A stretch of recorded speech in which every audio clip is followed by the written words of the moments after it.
Today, I'm going to go over 3 reasons why you should still be looking into a VR pulley system in 2022 and going into 2023. As well, I will share with you the details on the pulley system I've landed on towards the end of the video. So, let's get started. Hi guys, my name is Tony and welcome back to Jackal Dude Gaming. Here, I like to have fun in VR, but I love helping you have fun there too. Now, we know for a fact that even PCVR gamers mostly use the Oculus Quest 2, and for good reason. We have tools like Airlink and Virtual Desktop that allow us to have a wireless streaming experience to play our favorite PCVR games. So why do we still need a pulley system in 2022? Well, there are a couple of reasons. First of all, you might not be able to use Airlink or Virtual Desktop. Now, wirelessly streaming VR games is really great, but to be able to do that, you need a pretty decent router capable of a 5 gigabit connection.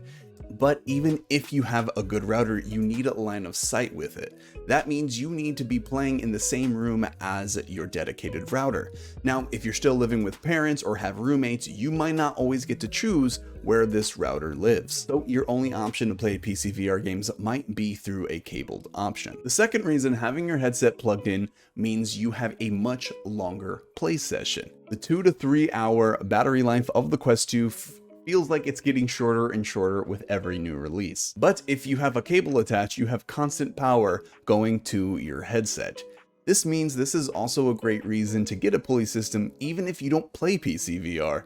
If you're just playing Quest 2 native games and your headset starts dying, it's really easy just to reach up, plug your headset in, and you still have a virtually wireless experience while still playing your Quest 2. And the last reason you might want a pulley system, and probably the one that made me look into it, is that the PlayStation VR 2 is just around the corner. Now, at the time of this recording, we don't have an exact release date or price point, but what we do know is that the PSVR 2 will be a corded headset, which means it'll have a cord from your headset to your PlayStation. So setting up a pulley system already means that I am just prepared to have a almost wireless experience when we get the PSVR 2, and I am expecting some really cool AAA titles from the PSVR 2. Now, what pulley system did I end up with and why? Well, I ended up grabbing the Gen 1 Link Cable set from AMVR. Now, just like any other VR pulley system out there, they have a good quality set of retractable VR cables, each with a thick silicone buckle to make sure that the cable you are stringing along your ceiling isn't damaged in any way. And they have a little system, if you don't want it retracted up all the way, that you can lock it in place with a hex wrench that they actually provide for you. They also give you a multiple of different ways to attach it to your ceiling. Probably the easiest and fastest way are using the sticky pads with the hooks they provide in the kit.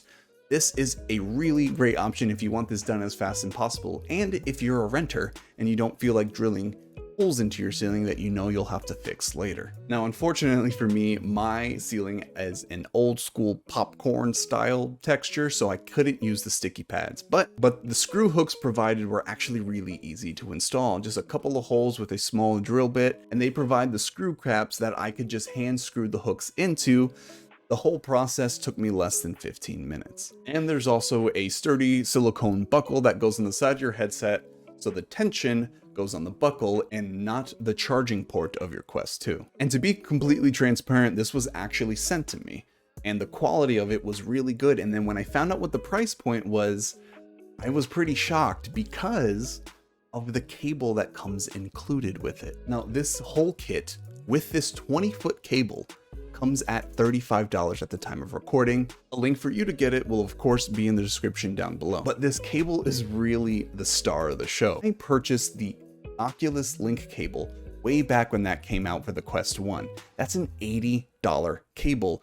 And I'm here to tell you that this cable is much better than that cable and comes in this kit. It's a 6-meter braided mesh cable sleeve, which is a whole meter longer than the Oculus Link cable, which evens out to almost a 20-foot cable. Each end port comes surrounded in this aluminum alloy shell, which prevents it from getting worn over time. And by default, it's a USB-A to USB-C, which means it'll be compatible with most PCs and laptops. But if you wanted to do USB-C to USB-C, it even comes with an adapter to do that. Literally, if you weren't even interested in a pulley system and you just wanted a really good quality cable for PCVR, you should buy this kit just for the cable and then see if you like the pulley system anyways. But honestly, the pulley system has really changed how I play PCVR, especially with really intense sword fighting games, which I like to do a lot of. Now, once again, the link to this kit will be in the description below. And if you have any questions about use cases or setup of this set, feel free to put those in the comments below and I will do my best to answer them. Thanks a lot for watching, and I'll see you next time.